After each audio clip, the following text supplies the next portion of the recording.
ಅನ್ಯಾಯ ಅನ್ಯಾಯ ಅನ್ಯಾಯ ಬೇಕೇ ಬೇಕು, ನ್ಯಾಯ ಬೇಕು. ಕನ್ನಡಿಗರ ಪ್ರತಿಭಟನೆಗೆ ಕೊನೆಗೂ ರೈಲ್ವೆ ಇಲಾಖೆ ಮಣಿದಿದೆ. ಇಂದು ನಾಳೆ ನಡೆಯಬೇಕಿದ್ದ ರೈಲ್ವೆ ಬಡ್ತಿ ಹುದ್ದೆಗಳ ನೇಮಕಾತಿ ಪರೀಕ್ಷೆಯನ್ನ ಮುಂದೂಡಲಾಗಿದೆ.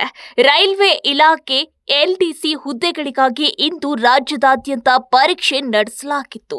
ಆದರೆ ಪರೀಕ್ಷೆಯಲ್ಲಿ ಕನ್ನಡ ಭಾಷೆಯನ್ನ ಕಡೆಗಣಿಸಲಾಗಿತ್ತು. ಈ ಹಿನ್ನೆಲೆಯಲ್ಲಿ ಹುಬ್ಬಳ್ಳಿ ಕೇಶವಾಪುರದ ರೈಲ್ವೆ ನೇಮಕಾತಿ ಕಚೇರಿಯ ಎದುರೇ ಕರವೇ ನಾರಾಯಣಗೌಡರ ಬಣ ಬೃಹತ್ ಪ್ರತಿಭಟನೆ ನಡೆಸಿತು.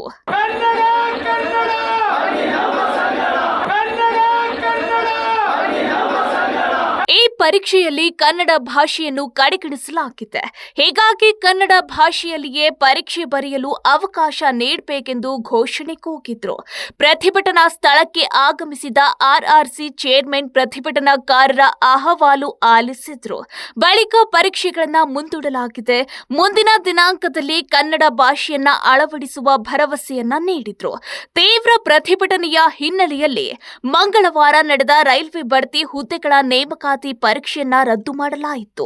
ರೈಲ್ವೆ ಅಧಿಕಾರಿಗಳು ಹಾಜರಾದ ಅಭ್ಯರ್ಥಿಗಳಿಗೆ ಮಾಹಿತಿ ನೀಡಿ ಪರೀಕ್ಷಾ ಕೇಂದ್ರದಿಂದ ಹೊರಗೆ ಕಳುಹಿಸಿದ್ರು.